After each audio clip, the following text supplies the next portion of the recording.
Muy buenas tardes, queridos amigos. Nuevamente quiero agradecerles el que una vez más nos hayan permitido entrar en sus hogares. La memoria histórica creada en el año 2007 por el presidente José Luis Rodríguez Zapatero, a juicio de algunos vino a desempolvar unos sentimientos que tanto vencedores como vencidos, todos víctimas, quisieron olvidar. Parece ser que no es así, por cuanto recientemente el presidente, el secretario general del Partido Socialista, Pedro Sánchez, ha comentado nuevamente eso. Aparentemente, comentan los medios de comunicación, que posiblemente sea para neutralizar el estado en las encuestas que pueda tener PP y que pueda tener Podemos. Para conversar de la memoria histórica vamos a hablar esta noche con nuestros invitados. Joaquín Maestre, buenas tardes, bienvenido. Ginés Rosa, buenas tardes, bienvenido. Hola, y Alfonso Cayuela, buenas tardes, bienvenido. ¿Qué tal, Manuel? Quiero agradecerles en primer lugar porque entiendo que no es un tema fácil de tocar, es un tema tiene muchas aristas y muchas sensibilidades, y es un tema que, habiendo transcurrido 80 años, todavía las heridas no están cicatrizadas.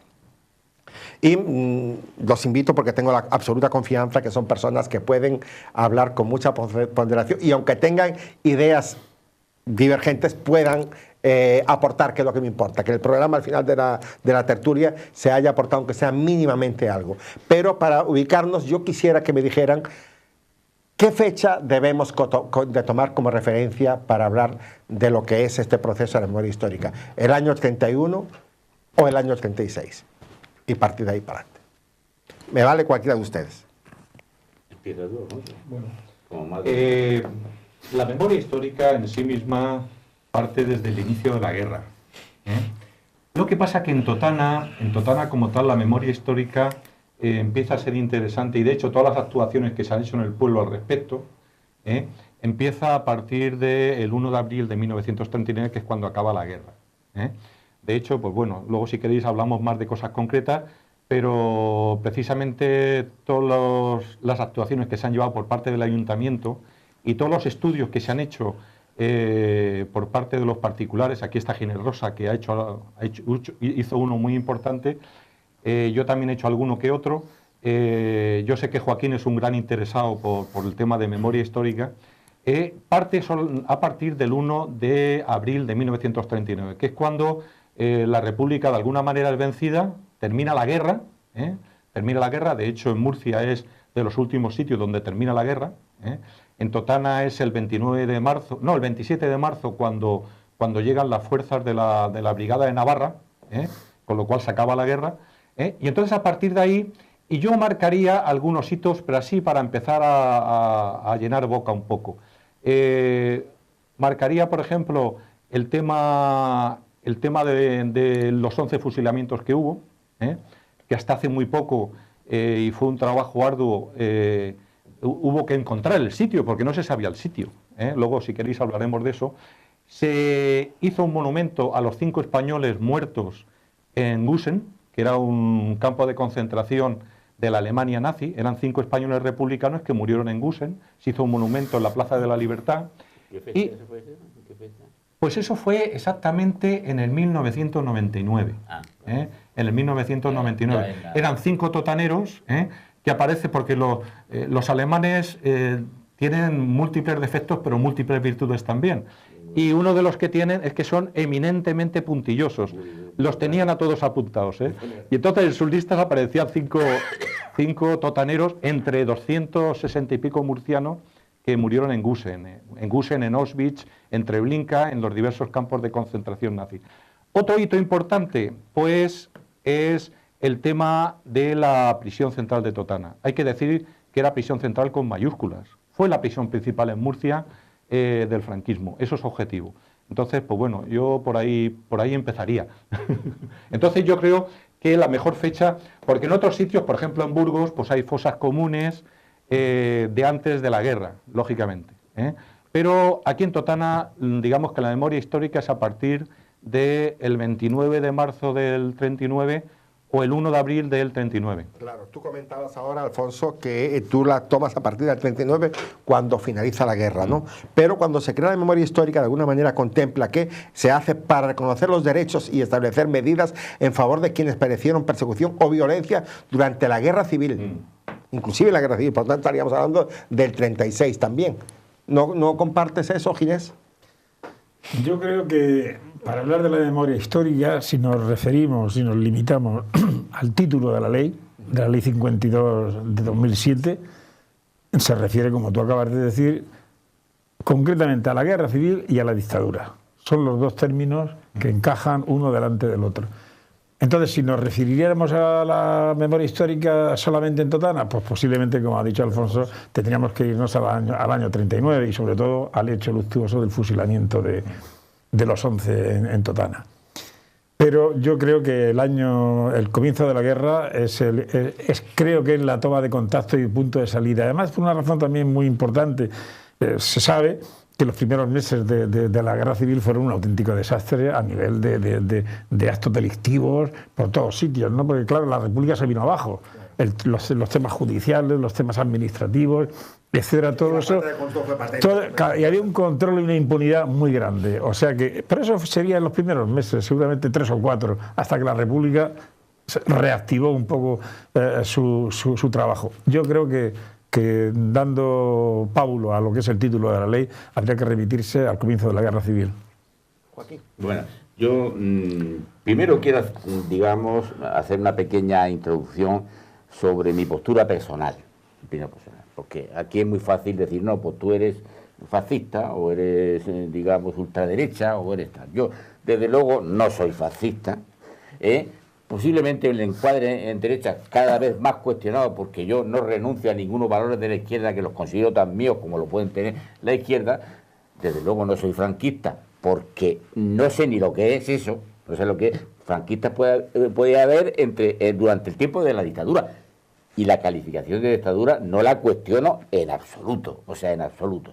Ahora bien, sí tengo que cuestionar que efectivamente dictaduras ha habido de todos los signos políticos. Ha habido dictaduras comunistas, y las hay, ha habido dictaduras impuestas por militares, con algunos matices, son diferencias. Para mí, quizá con digamos, un examen muy somero, diría que parece ser que las dictaduras militares tienen una vocación de acabarse, vamos, que tienen, como tienen fecha de determinación. Las que son de las dictaduras comunistas no tienen fecha de acabar.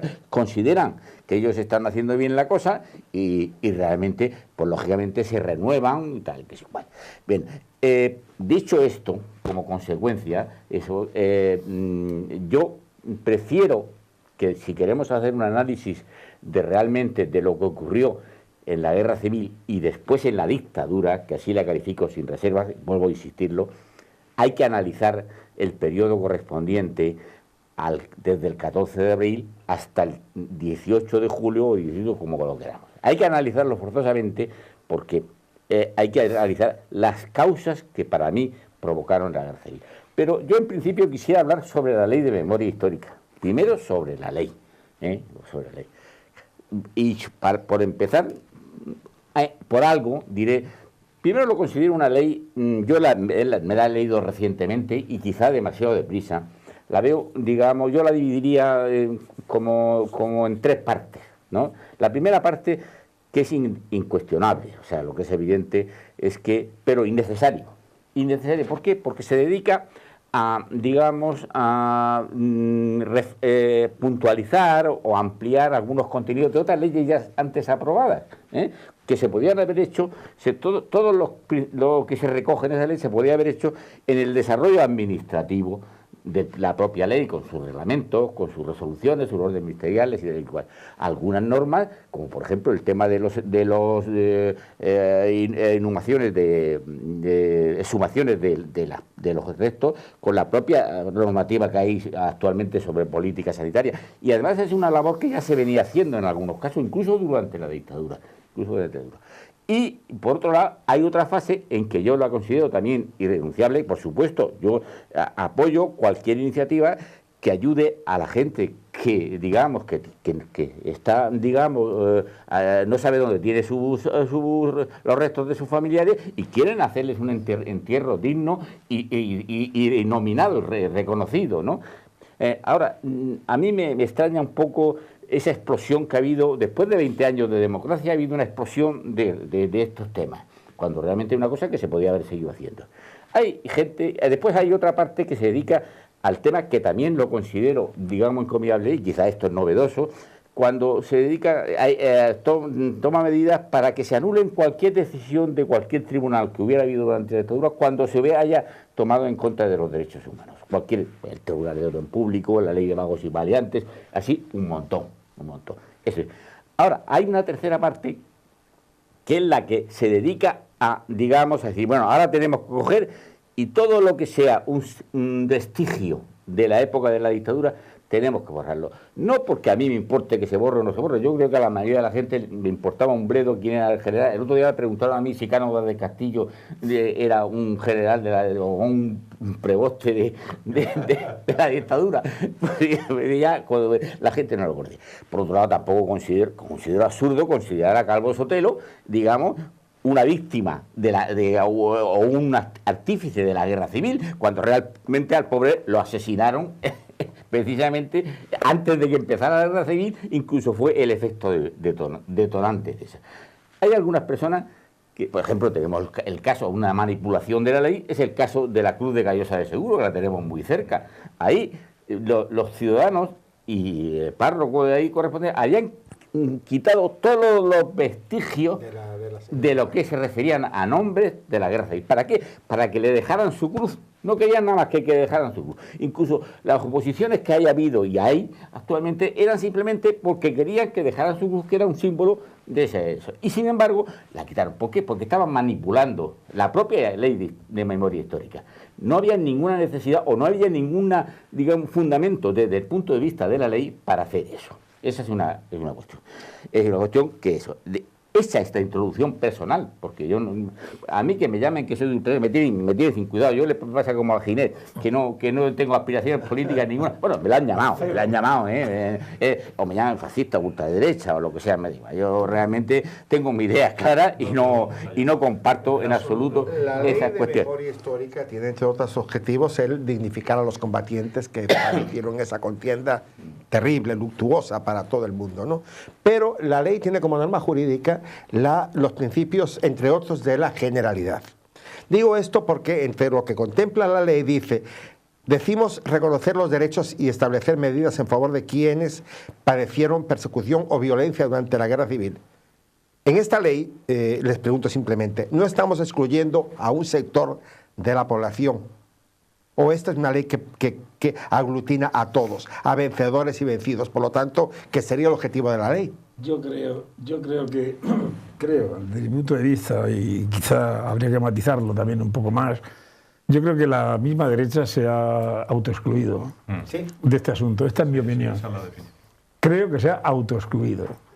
Y entonces, claro, esa exclusión, ¿por qué viene? Pues puede venir por muchas razones. Yo no voy a entrar ni en una, ni en dos, ni en tres, pero es que no ha habido prácticamente, salvo alguna esporádica intervención desde algún sector, que se haya quejado precisamente de que la memoria histórica, la ley de memoria histórica, que persigue la verdad, la justicia y la recuperación de todos los derechos y de todas las atribuciones de esta gente que lo pasó tan mal. Y eso es lo que la ley de la memoria histórica persigue. Pero no, lo que pasa es que, claro, la ley de la memoria histórica que conocemos incide en el franquismo, en la dictadura, en su segunda acepción, o en su segunda definición. Pero claro, delante habla de la guerra civil, y la guerra civil la hicieron unos contra otros. Y entonces ahí hay muertos de los dos bandos a mansalva. Entonces, yo creo que ahí tenía que a lo mejor precisar un poco más la ley. Yo pienso, Ginés, no sé si compartirán conmigo, que hay una parte de la población que no se siente representada por esa ley. Claro. Dicen, me están excluyendo. Quizá de repente los portavoces idóneos no están ahí para decir, un momentico, esto es de todos, nos afectó a todos. Y eso es lo que lleva a que la población... Y es lo que repito, y perdón por la repetición, yo creo que se han autoexcluido. ¿Sí? Se han autoexcluido porque están en contra de que la ley, dicen que la ley remueve conciencias, recupera recuerdos que no hay que recuperar. Pero ¿quién ha dicho eso? ¿Por qué? Yo soy partidario de decir que el título de memoria histórica no es correcto. La historia es memoria. Entonces, memoria histórica no tiene sentido. La ley de la memoria. Yo lo que le habría puesto. Yo haría un matiz. Yo diría, la memoria es una cuestión personal. Claro. La memoria se hace historia cuando realmente se hace un trabajo riguroso de aproximación a la verdad. Si esta ley se hubiera llamado la ley de verdad histórica, pues bueno, pues mira, pues, pero eso. Y el que la derecha, a mucha gente de derecha se haya autoexcluido es porque tienen complejos. Algunos. Yo he oído decir, y a mí me lo han dicho, que la ley fue una maniobra más de tu colega José Luis Rodríguez Zapatero, porque sí, bueno, sí.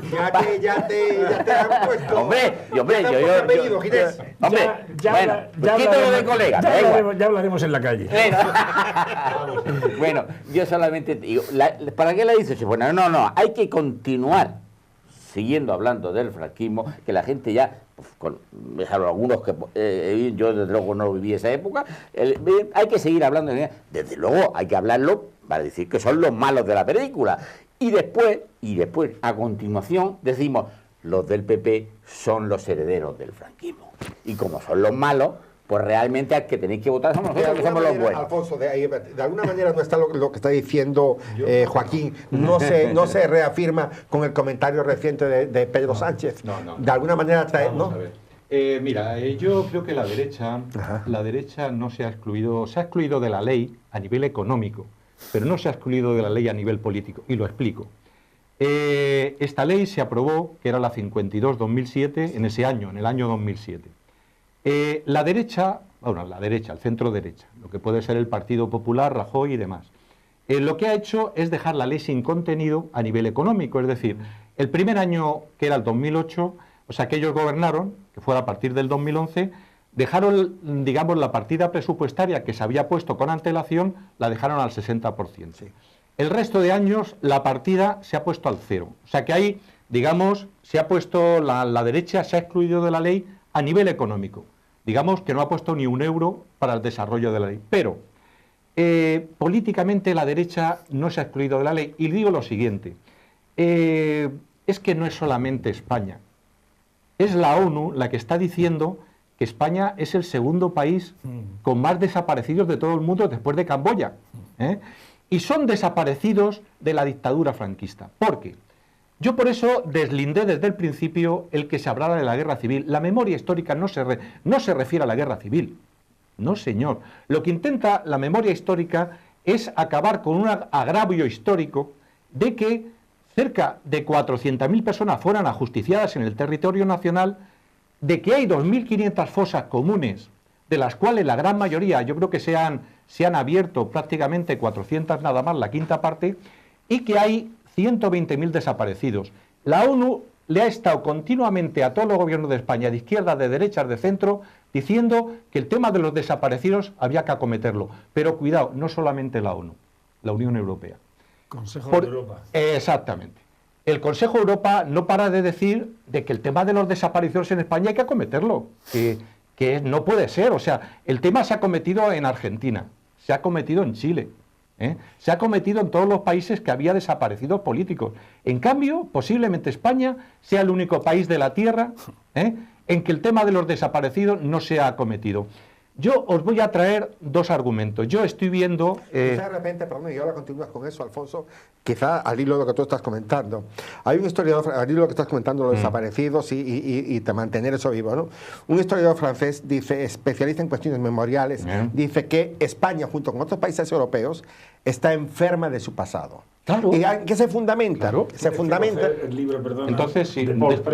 ¿En qué se fundamenta él? Él se fundamenta simplemente en que en un momento determinado el juez Garzón, el juez Garzón pretendió culpar de esta cuestión a los causantes de No fue así, Manolo. Yo no lo tengo como tal. El juez Garzón lo que intentó fue responder como un juez, como cualquier juez de España podía haberlo hecho, y no precisamente el juez Garzón, lo que intentó fue dar respuesta a los cientos y miles de demandas de familias que querían conocer dónde estaban sus deudos, dónde estaban sus padres, sus hermanos, sus tíos, sus abuelos. Y yo rápidamente te doy dos casos. Yo he elaborado, y el primero que la elaboró fue precisamente Ginés Rosa, que tú fuiste el primero que hizo un listado pormenorizado de las enfermedades que hubo y por las cuales murieron 83 personas en la prisión central de Totana del convento de los capuchinos. Yo escarcullando ya tengo más, tengo 94 porque el 83 era, y tú lo sabes, era en base a las actas sacramentales, las actas de defunción del capellán de la cárcel del convento. Pues yo he escarcullado pues, los padrones municipales del 40, del 42, el listado de presos, tanto alfabético como onomástico de los presos de la prisión central, el propio registro civil, el listado de enterramientos, y ya tengo 94. Pero hay más, que de eso podemos hablar. Hay muchos más que precisamente son desaparecidos. Hay muchos desaparecidos en la prisión central de Totana. Yo te doy dos casos porque ese listado de gente que yo tengo acá ahora mismo son de 94 con nombre y apellido y todos los datamentos que existen en cuanto a padre, madre o profesión y tal. Yo estoy poniéndome en contacto con los familiares de esos muertos en la prisión central de Totana y he empezado por Jaén. Porque Jaén, y tú lo sabes, había 400 personas de Jaén, así por encima, prácticamente en la prisión central de Totana, de las cuales murieron 37. Entonces yo me estoy poniendo en contacto con las familias de esos 37. Había muchas. Claro, claro. Entonces, de Porcuna estaba medio pueblo aquí, de Porcuna había por lo menos, y Porcuna muy pequeño, había casi 40. Déjame que solamente en dos frases pequeñas diga el tema de estas dos personas. Mira, me he puesto en contacto, por ejemplo, empecé a nivel alfabético y el primero que aparece a nivel alfabético es Alcalá la Real. Bien, pues yo me puse en contacto de un preso que era de Alcalá la Real que se llamaba Antonio Campos Alba. Y lo encontré al hijo que tiene 96 años de este hombre. El hombre me llama, porque me había puesto en contacto con un personaje especialista en memoria histórica de ese pueblo de Alcalá, y me llama llorando. Dice, es que no sabíamos dónde estaba mi padre, sabíamos que había muerto, pero no sabíamos nada. Cuando yo le mando el acta sacramental del sacerdote, en que aparece Antonio Campos Alba muerto de delirio cerebral en el año 41, que fue el año peor de la cárcel de Totana, el hombre se puso a llorar. Dice, es que en años y años yo no he podido saber dónde estaba mi padre. El único contacto se lo di yo. Y otro ejemplo también de otra persona que es concretamente Gabino Martínez Núñez, que es también de un municipio que ha desaparecido porque se despobló, que era Santa Cristina, en Jaén, que ahora pertenece al municipio de Jaén, pero que en aquel momento tenían alcalde, concejales y demás. Desapareció por despoblamiento. Hay una asociación, digamos, de vecinos que van, pues, que intenta rememorar el pueblo, reconstruirlo y todo eso. Me llama el presidente de la asociación y nos dice, estamos tremendamente tristes y estamos tremendamente decepcionados, porque este señor Gabino Martínez Núñez, para ellos era un ídolo, porque Santa Cristina era prácticamente un municipio feudal. A mí, este señor de la asociación dice, mi padre raptó a mi madre. Digo, ¿y eso? Dice, muy sencillo, es que en el año 1960 estaba aún el derecho de pernada del señor, casi feudal, en ese pueblo. Era así, era un general franquista. Y déjame que termine. Sí. Dice, estábamos ilusionados porque es que este hombre que yo les dije que estaba muerto, era, digamos, el líder del pueblo, el que se enfrentó de alguna manera al caciquismo reinante. Era un hombre con ideas muy avanzadas, era marxista y demás, socialista, comunista, de la UGT, y nos dice, estamos muy decepcionados y estamos muy tristes, cuando nos has dicho que este personaje, que para nosotros, para la identidad de Santa Cristina era fundamental, murió en la prisión de Totana. Esos dos casos que yo te estoy diciendo, los puedes ampliar por cientos de miles. Gente que a 80 años de terminar la guerra aún no saben dónde está su familiar. Pero entonces te pregunto, y vamos a hacer un corte comercial y al regreso me quisiera una reflexión de ustedes. Les pregunto a ustedes, comentaba Ginés ahora que en la ley de memoria histórica una parte de la población española, la derecha, se excluyó de esa cuestión. De alguna manera no estamos con el comportamiento que está sucediendo ahora, no está siendo en este momento la memoria histórica un freno para la evolución de España en cuanto a la parte social y la parte económica, sobre todo la parte social. Hay una cosa ahí que es irreconciliable. Y cuando queremos de alguna manera crispar los ánimos de la gente, salen noticias como la de Pedro Sánchez hace unos días. Sí, al regreso.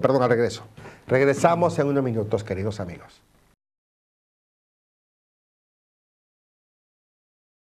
Queridos amigos, retomamos nuevamente la tertulia que mantenemos con nuestros invitados. Les pedía una opinión sobre la cuestión de cómo se está enfocando la memoria histórica. De alguna manera no sienten que el enfoque erróneo que está teniendo va a permitir que durante muchísimo tiempo ambas Españas no pueden reconciliarse. Yo creo que es que España en muchos aspectos es un país muy peculiar. O sea, eso de España no hay más que una y que España es diferente, en cierto modo es bastante diferente. Lo que ha dicho antes Alfonso, ¿no? Que después de Camboya somos el país con más fosas comunes que hay, más desaparecidos que hay en el mundo entero.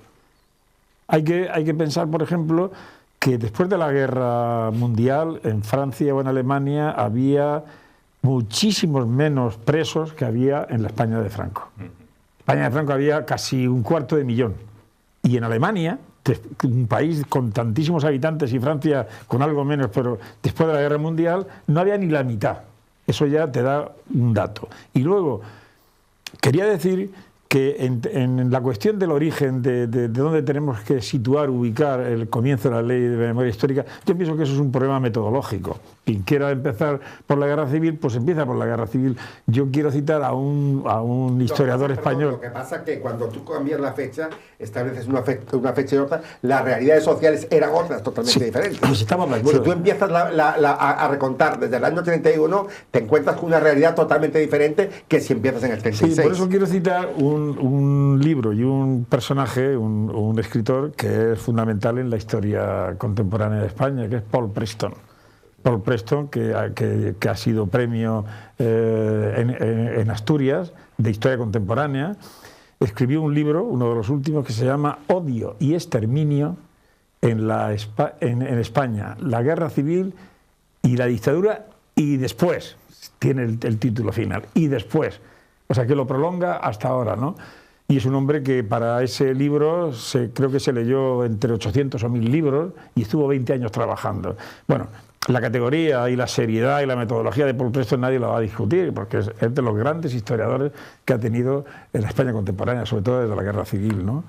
Y entonces, yo me alegro de que hayas nombrado a ese autor, porque es una de las pocas fuentes los libros que yo me he leído, porque tiene también un libro muy reciente que habla sobre el camino hacia el 18 de julio, que precisamente trata de la época correspondiente desde el 14 de abril del 1931 hasta el 18 de julio. Porque no podemos, digamos, analizar lo que pasó en la guerra civil y lo que pasó en la dictadura si no analizamos las causas que provocaron la guerra civil. O sea, no se puede, evidentemente.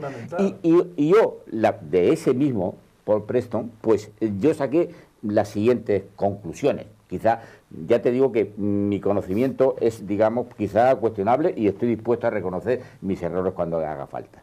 Lo que es evidente es que en una primera fase de la República, algunos grupos de izquierda que estaban ideologizados por la URSS y financiados por la URSS, lo que pretendían era llevar a España hacia un régimen soviético.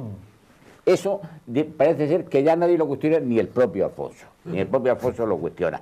Entonces, ten en cuenta que la primera quema de convento que hubo fue apenas unos meses de iniciarse la República. Apenas se mataron 20.000, yo ese dato lo he tenido hace poco, 20.000 religiosos y religiosas y 60.000 personas que eran católicos. Aquí en Totana tenemos los ejemplos. Y te estoy diciendo antes de la guerra.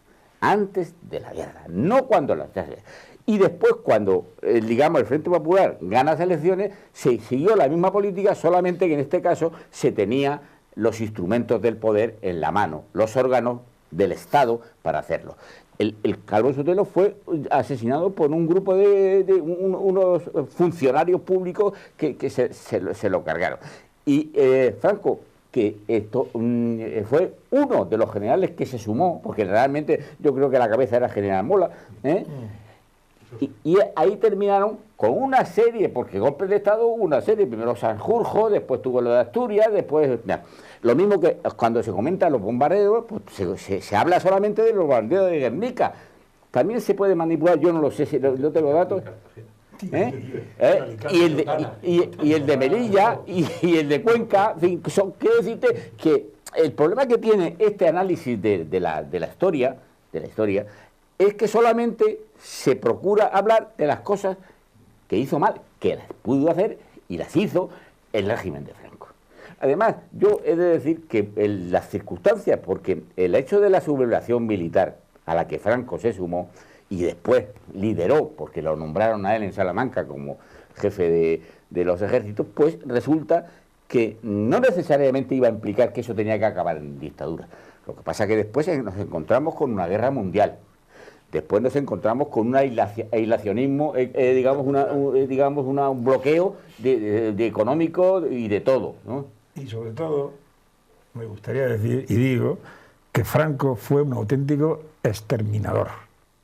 Ese fue un auténtico exterminador. Un auténtico exterminador a través de todos los tribunales, los juicios sumarísimos, los juicios sumarísimos, pero fusilando gente hasta casi al final. Yo delimitaría un poco. Es que es así. Yo delimitaría un poco el tema. Sobre el tema de la guerra civil, yo tengo mi composición de lugar, lógicamente.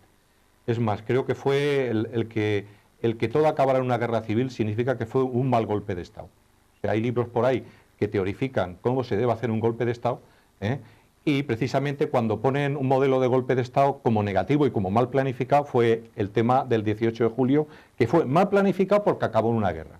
Eso no se puede permitir. Un golpe de Estado tiene que funcionar al segundo día, si no, no es golpe de Estado. Pero dejemos ese tema, porque la memoria histórica no trata de hablar sobre las causas, sobre el desarrollo de la República y la guerra civil.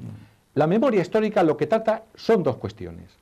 Hay que poner solución a los miles y cientos de miles de desaparecidos que se dieron, porque yo no quiero entrar en si unos mataron más que otros. Yo sé quién mató más que otro, y lo tengo clarísimo. Pero esa no es la cuestión. ¿Por qué?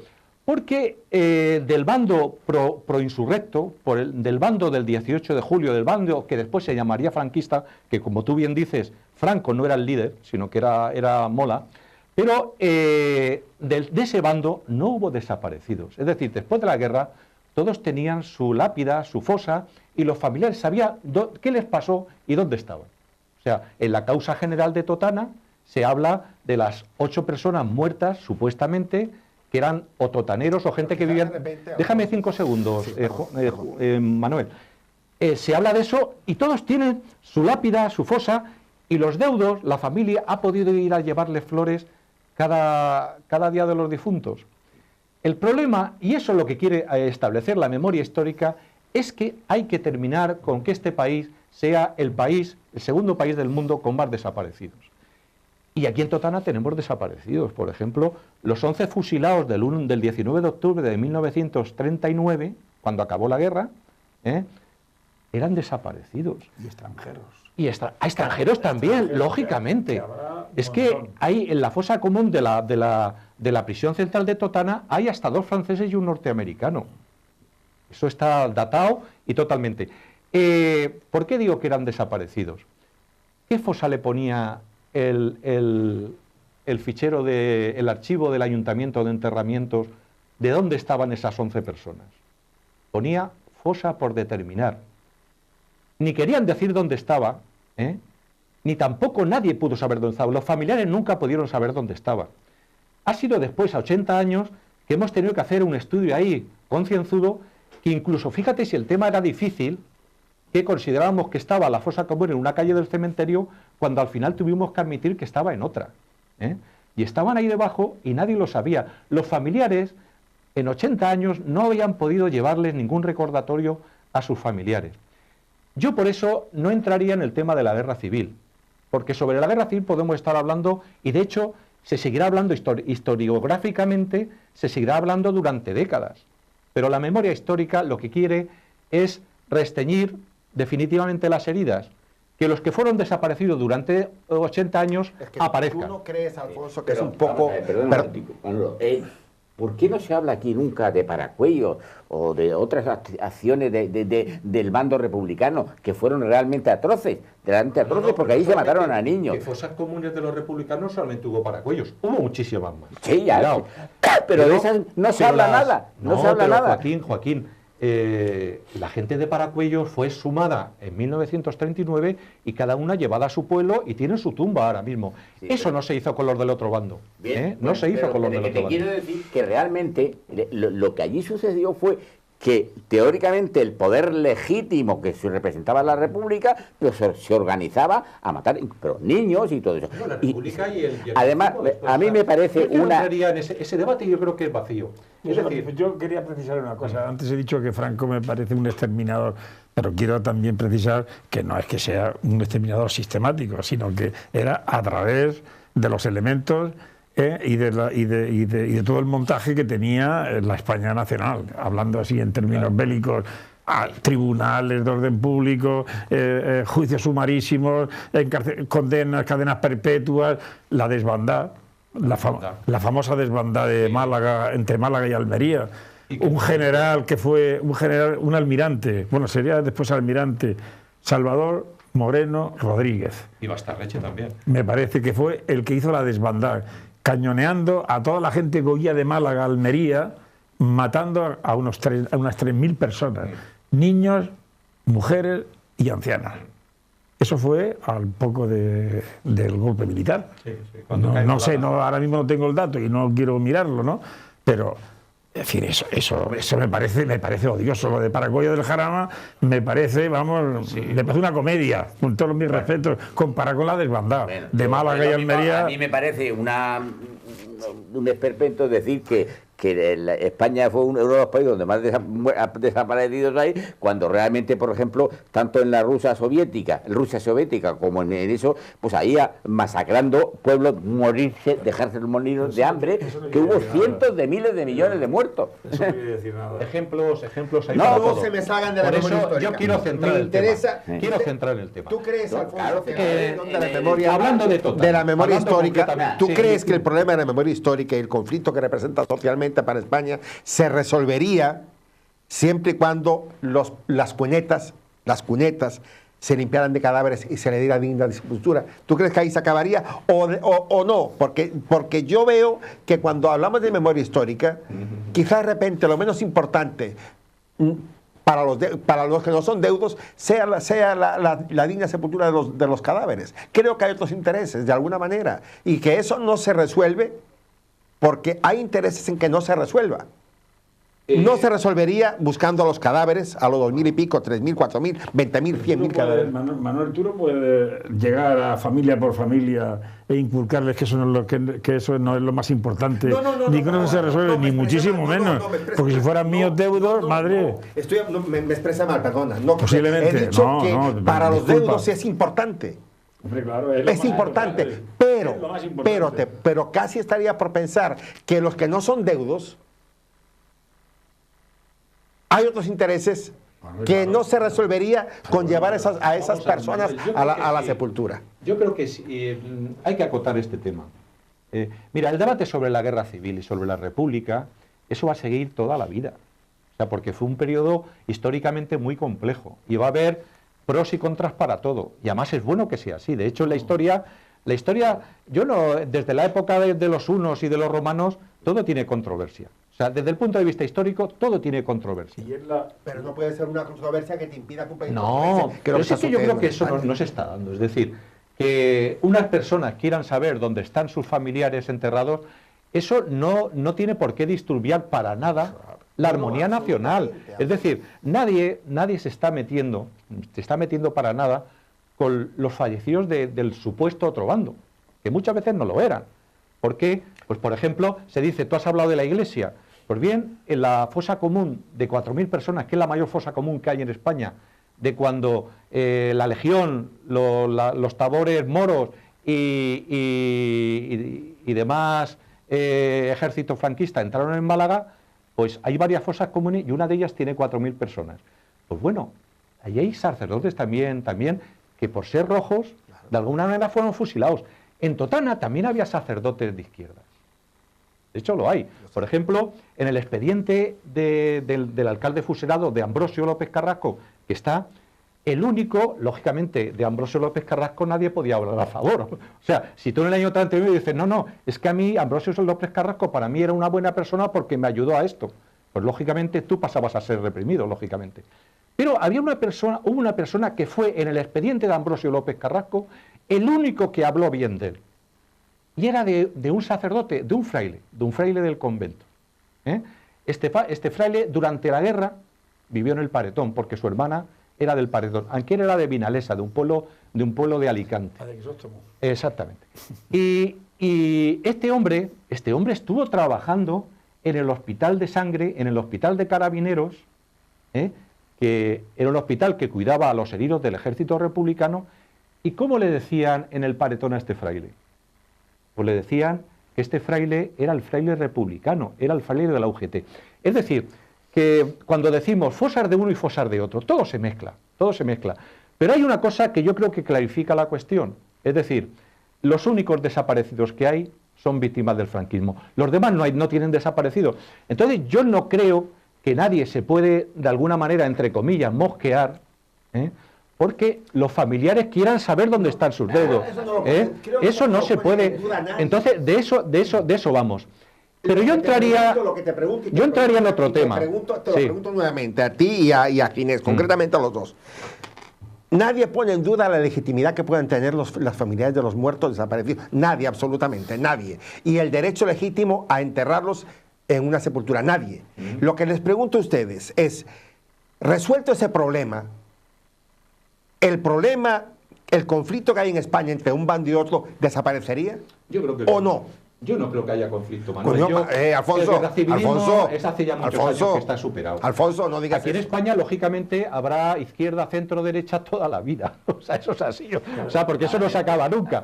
Pero pensar que ahora mismo el tema de la guerra civil es un tema de litigio político, yo creo que no. Vamos, yo en la calle no lo detecto. Y yo recalaría porque la memoria histórica no solamente se refiere al tema de los desaparecidos. Se refiere también a la simbología franquista. Tú has hablado de la Cruz de Callosa. Sí, Joaquín. ¿Por qué la Cruz de Callosa se ha convertido en un problema para un pueblo? ¿Por qué? Aquí en Totana también había una Cruz de los Caídos. ¿Fue problema? ¿Tú has oído algo al respecto? No. ¿Por qué? Porque aquí en su momento se acometió el tema y se solucionó. Déjame 5 segundos. Había en el convento de capuchinos, en la pared lateral, había una cruz que decía, caídos por Dios y por España. ¿Qué hizo el primer ayuntamiento? No estaba en la pared. Sí, pero luego ya se le llevó a la pared. Ponía caídos por Dios y por España. El primer ayuntamiento democrático, sin armar ninguna trifulca ni nada, cambió simplemente la lápida y puso a los muertos en la guerra civil 1936-39. Si eso hubiera pasado en Callosa, posiblemente ahora no estaríamos medio país discutiendo de Callosa. Por eso digo yo que estos temas de la memoria histórica se tienen que acometer. Y no es problema de la memoria histórica, Alfonso, si no hubiera, a mi juicio, pero es una opinión personal, ha sentido un cambio de calles. ¿Por qué tiene que estar removiendo una cosa que forma parte de la historia? ¿Y eso tiene algo que ver con los muertos? No. ¿Ha sido un problema el cambio de calles? Pues es una cosa que vamos a ver. No, pero este ayuntamiento hizo lo que tenía que hacer como ayuntamiento. Es decir, ¿por qué la Cruz de Callosa fue un problema? Porque lógicamente hubo un colectivo de vecinos que consideraban que eso contravenía la ley de memoria histórica y era verdad. Y los jueces les dieron la razón. Porque los jueces, lo único que han contravenido, el que se quitara la cruz, era sencillamente, y es digamos el edicto final, lo que hicieron los jueces fue decir que se quite, pero que se almacene, que no se destruya, y se almacene en un almacén municipal. Eso el ayuntamiento lo hizo. En Totana, si no se hubieran quitado las 9 calles dedicadas a generales franquistas, pues cualquier persona hubiera llegado, y al final el ayuntamiento lo hubiera tenido que hacer. Y digo otra cosa más contenciosa. Y digo otra cosa más contenciosa. Claro, pero es porque nadie, y por decir, precisamente el alcalde que en ese momento había, que era Juan José Cánovas, tuvo la valentía de tirar para adelante con ese tema. Porque si ese tema se deja, si el tema de las 9 calles se dejan, eso se hubiera traído un problema más pronto o más tarde. Igual, y con esto termino, que hay un tema contencioso en este país, que es la Basílica de Cuelgamuros, lo que se llama la Cruz de los Caídos, que está en los montes del norte de Madrid.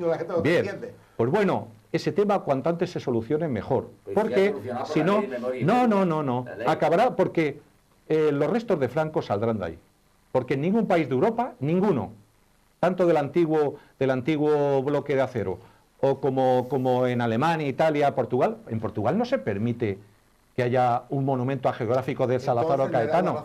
En Italia no se permite que haya un monumento a Mussolini. En Francia no se permite que haya un monumento a Petén. Es una cuestión de salud democrática.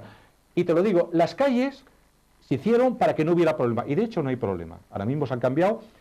Y cuidado, el tema del Valle de los Caídos, cuanto antes se acometa mejor. Porque si no, cada vez el tema se enmarronará más. Pero vamos a ver, la ley esta ley trata el tema del Valle de los Caídos y dice lo que yo creo que debe decir, que que se debe restringir su uso a cuestiones puramente religiosas, ¿comprende? Y estoy convencido de que ninguno de la familia Franco le importaría que sacaran de ahí el eso, porque lo quieren sacar de la polémica, que no son nada más que unos restos. Pero es que a mí lo que me asombra es que resulta que solamente se habla de las cuestiones de los muertos del bando nacional, no se habla de los otros, y sobre todo para mí, y lo más importante, es que considero que la República quería la guerra civil, ¿por qué? Porque creía que podía ganarla, y porque decían, nosotros tenemos el apoyo de la URSS, y tenemos la financiación y todo eso, y podemos, digamos, avanzar en nuestro camino, que es implantar aquí una república soviética. ¿Que eso es lo que querían? Vamos a ver, Alfonso, vamos a ser sinceros. Sí, hombre, el otro bando ganó por la ayuda italiana. Al regreso.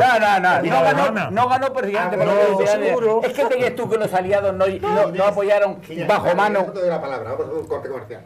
Regresamos en unos minutos. Quería contestar lo que había preguntado.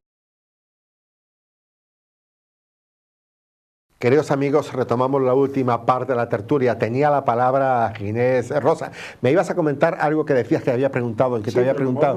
Ajá, pero bueno, yo lo retomo. Absolutamente. Además es muy breve, ¿no? Yo pienso que el reencuentro entre las dos Españas, que actualmente parece ser que todavía está latente, en algunos aspectos seguro que está latente todavía, no tanto afortunadamente. Yo creo que es un problema generacional. Exclusivamente generacional. Hasta que las generaciones no brinquemos y no pasemos, cuando llegue lo que pasa en Alemania. Pero ha pasado 80 años. No, pero todavía tienen que pasar. Hay gente todavía que casi ha vivido la guerra civil. Hay gente que casi ha vivido la posguerra y la guerra. Las personas son las que menos interés tienen en mantener esto vivo, porque fue una experiencia tan desagradable. Eso pasará generacionalmente, como pasan tantas cosas. Como sucede el tiempo lo olvidará. A mí esta parte de la tertulia, que es la última parte, sí me gustaría de parte de ustedes un aporte a la Ley de Memoria Histórica. ¿Qué podemos hacer para que sea constructiva a nivel general más que destructiva, que sea constructiva de bando y bando? Yo sigo insistiendo en mi tesis, que estoy dispuesto a, digamos, cuestionarla, pero realmente para mí las causas que motivaron la guerra civil son muy importantes, y si queréis podemos tener otro tema sobre esto, que yo tengo que documentarme mucho para eso. Yo tengo una serie de datos un poco aislados. Yo lo que sí sé es que mi abuelo, que tú lo sabes, era un civil que estaba aquí con su familia, vinieron por la noche y se lo llevaron y lo asesinaron en el puerto de la Cadena, ¿comprende? Y lo que para mí es más importante, porque es lo que me contaba mi padre, que cuando aquí en Totana vivía, y vivió durante muchos años, la persona que avisó a Cartagena diciéndole: el pájaro está en la jaula. Y después esa persona ha estado en mi casa, O sea, que yo, por lo menos lo que es en el entorno de mi familia, el espíritu de reconciliación estaba claro. Esas mismas personas han estado en mi boda, ¿comprende? Y a mí me enorgullecía de ese aspecto. Y sobre todo, como una vez te dije a ti, y aparte de este tema, si yo tengo que elegir entre una república, una dictadura como la de Franco y una dictadura como la de la soviética, no te queda la menor duda que el hijo hubiera elegido la de Franco, porque por lo menos, incluso en sus propios principios, estaba la provisionalidad, el sistema extraordinario que suponía la vida. Pasa que Franco se aficionó al poder, y sobre todo su camarilla, digamos, todo su corte terrenal, no voy a decir, todo su corte. Pero tú sabes que en España lo provisional es definitivo. No fue definitivo, no fue definitivo. Casi. Es más, Franco intentó, digamos, se inventó una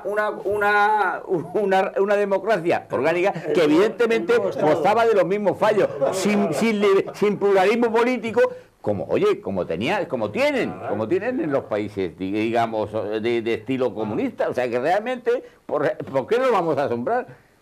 Yo creo que Joaquín es el vivo ejemplo de que el tema que tú planteas desde el principio se puede superar, y de hecho se está superando.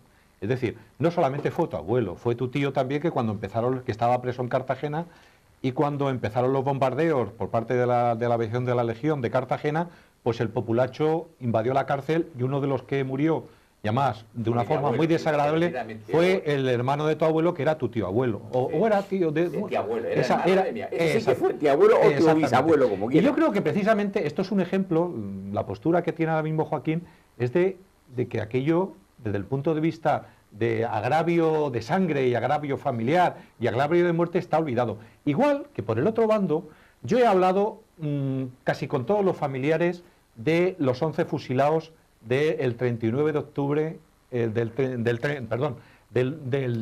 19 de octubre del 39, y yo te digo una cosa, en esas personas, y fíjate que les quitaron a su padre, le quitaron a su marido, le quitaron, igual que pasó con tu caso, pues ninguno me ha dicho que ellos tienen el más mínimo ánimo de venganza ni nada por el estilo. Ellos lo que quieren es que se honre a sus familiares. Porque, con respecto al puerto de la Cadena, yo solamente vestí una vez el uniforme de la OGE. Y fue precisamente, me llevaron a hacer un homenaje al puerto de la Cadena, pues a varios muertos, como era tu abuelo. Ya no me vestí más porque llevaban el pantalón corto y aquel día pasé muchísimo frío. Y ya se me quitaron las ganas, ¿entiendes? Pero es que, digamos que esa parte de los muertos que hubo en este país fue honrada. Y tuvieron su sepultura. Y los familiares supieron qué pasó con ellos. Pero en cambio, esos 120.000 que digo, y muchos más, porque son 120.000 desaparecidos, pero de los 400.000 que hay, muchos como estos que yo he dicho, familiares que estaban en Jaén, no sabían nada de qué había pasado con su padre, no sabían nada. Entonces, yo creo que eso hay que restituirlo. Y yo creo, como decía Ginés Rosa, que España está cambiando. Y las generaciones nuevas están cogiendo el timón de la nave. Y quizás ya posiblemente dentro de 15 años, por ejemplo, ni existirán los hijos y muchos de los nietos de estos muertos, tanto de un bando como otro, habrán desaparecido. Y yo, por ejemplo, en la gente que conozco, que son jóvenes, que han nacido después del año 75, cuando murió Franco, la verdad que algunos de ellos son historiadores, y el tema de la guerra les apasiona. Pero les apasiona como pueden ser las guerras púnicas. Pero que no lo toman los jóvenes. No, Manuel, los jóvenes, yo estoy convencido. Hay un sentimiento, No, yo no lo veo, Manuel. Yo no lo veo, Manuel. Le preguntaba en algunas personas mayores sí, pero le preguntaba una vez a tío Juan Rita, y fue una frase que me dio, que la tengo grabada por lo inteligente de ella. Cuando yo le hablaba sobre la guerra y la banalidad con que se habla de la guerra en los jóvenes, él me decía, y me hablaba desde los 105 años que tiene, 106 ahora, me decía, unos dicen lo que saben y otros saben lo que dicen. Hay mucha gente joven en este momento que dice lo que sabe. Y lo que dice lo que sabe es aquello que de alguna manera hay gente interesada en que se vea una parte de historia solamente. Yo creo que de parte y parte, no digo solamente de una parte, digo de una parte y de otra. A los jóvenes que no son historiadores, bueno, ya hay gente que también que no son historiadores y han leído, quieren leer y quieren saber. Pero ese rompe y rasga que ha habido en las generaciones que hemos vivido el franquismo, que han vivido la guerra, porque yo viví el franquismo, pero la guerra no, ese rompe y rasga ha desaparecido totalmente. Y a los jóvenes ahora la preocupación puede ser intelectual. Que haya debates entre los jóvenes sobre temas como el que plantea Joaquín, de quién fue el causante de la guerra, pero yo creo que lo hacen desde el punto de vista intelectual. Nadie se plantea porque la sociedad ha cambiado mucho. Ahora mismo a los jóvenes lo que más les preocupa son otros temas como el 50% de paro, en fin. Entonces, este país está cambiando. No nos estamos dando cuenta, pero esos esquemas de que, como ha dicho Joaquín, de que había rojos y había fascistas, ese esquema yo creo que ya no es actual. Yo creo que eso está superado. Que ahora actualmente yo creo que salvo en los medios de comunicación y sobre todo en la prensa escrita, es donde suelen aparecer más ese debate entre si los rojos, los nacionales, si la ley de memoria histórica es para unos sí, pero algo es, yo creo que es un reducto, porque tú coges televisión y no es nada. Y en las redes sociales, pues yo como no lo manejo, no sé de qué va. No, yo no manejo las redes sociales. ¿Y tú qué opinas sobre cuando dicen que el PP, y yo no soy del PP, esto es heredero del franquismo? ¿Qué opinas cuando probablemente ya el 90%... Hombre, es lo que más se aproxima, Joaquín. Lo que más se aproxima, ¿no? Sí, es lo que más tiene proximidad ninguna. A la ideología, no a las acciones... Pero si no la ideología, Franco no era fascista, Franco era franquista, simplemente no era... Es más, el símbolo de levantar la mano se suprimió oficialmente, se prohibió oficialmente antes del 50.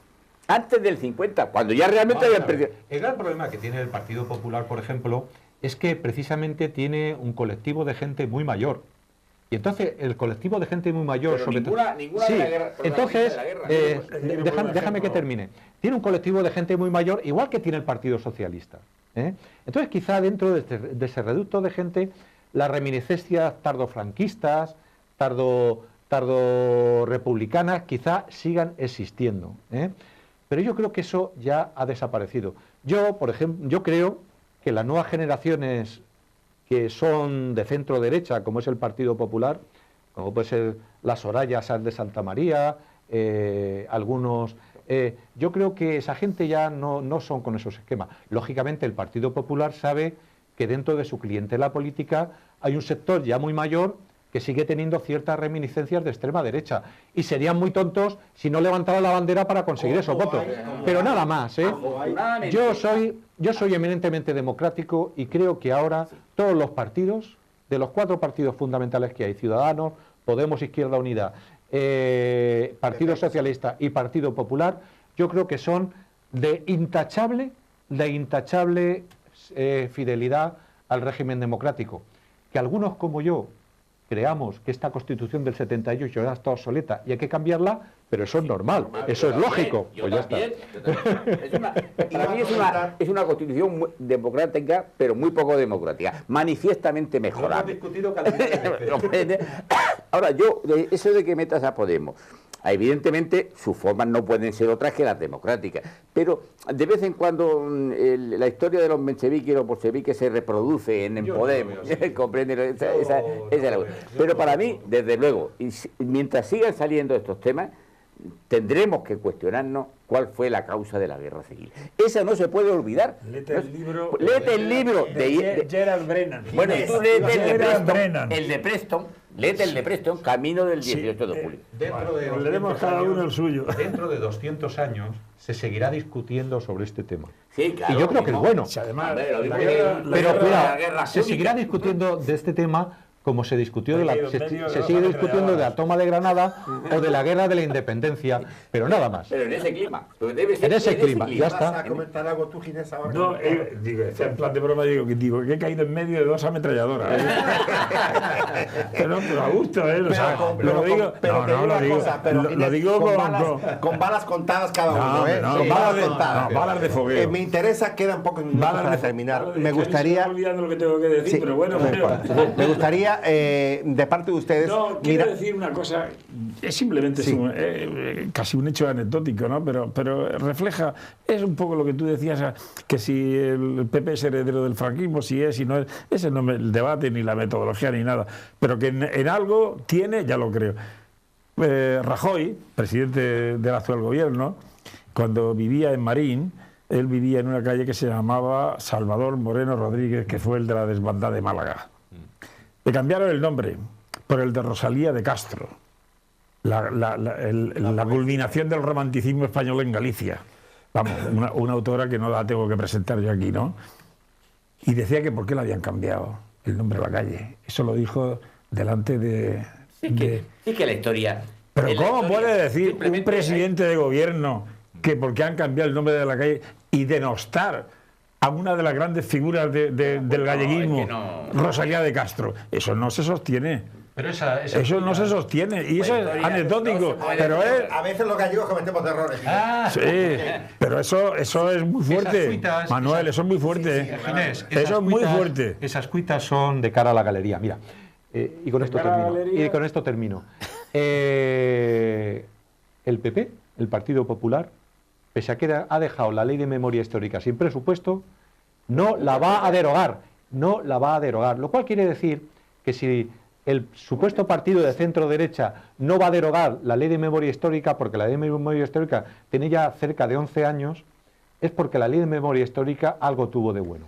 Pero si no hay dinero, eso es una derogación de facto. Lo que sucede con la ley de Totalmente memoria, de facto. lo que sucede con la Pero ley de hay memoria dinero histórica, para Alfonso, sumar. es que tiene Claro, que hacer la... pero si no hay dinero para otras cosas. Pero ¿cómo vas a picar el suelo si no hay dinero tiene para que hacer la sumar? memoria histórica. Con el mapa, ¿habéis visto el mapa de las fosas comunes de España? ¿Lo habéis visto? No, Del Ministerio de Justicia. Todo, está todo lleno. En Murcia no, en Murcia es donde menos hay.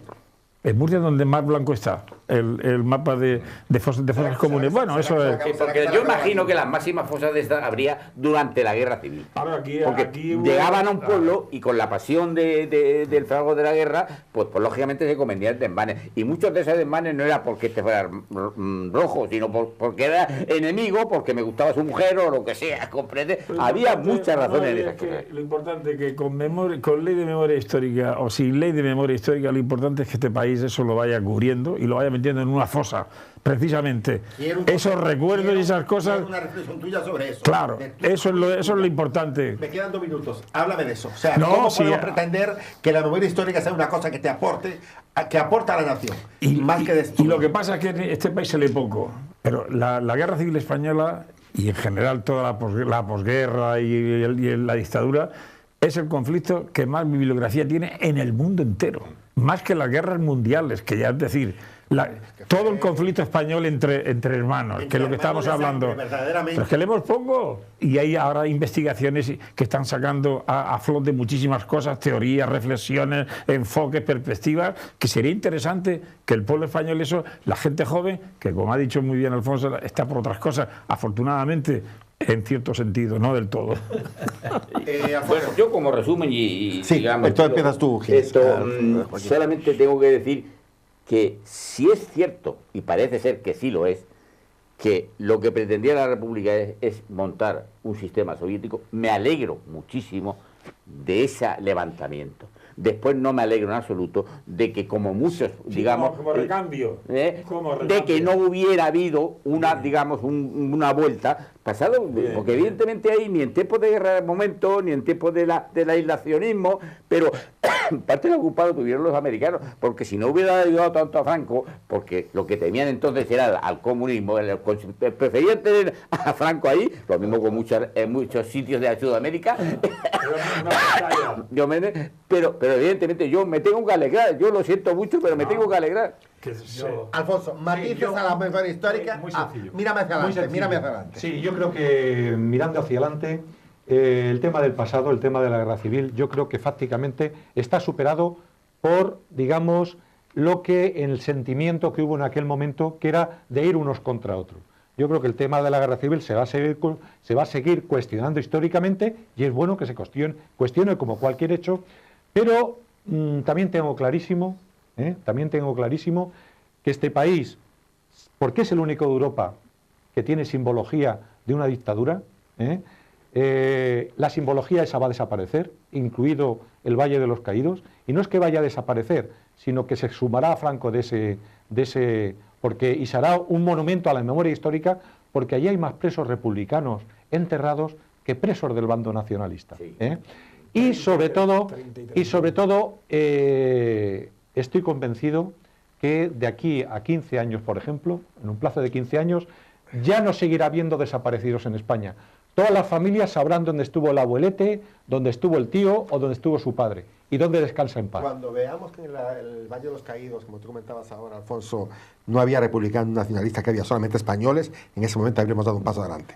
Ginés, me gustaría una reflexión tuya para terminar, con respecto a la memoria histórica, mirando hacia adelante. No, mirando hacia adelante, yo ya he dicho antes, lo he comentado muy por encima, ¿no? Que tenemos que superar lo poco que queda, el rescoldo que queda, las brasas que quedan todavía del conflicto.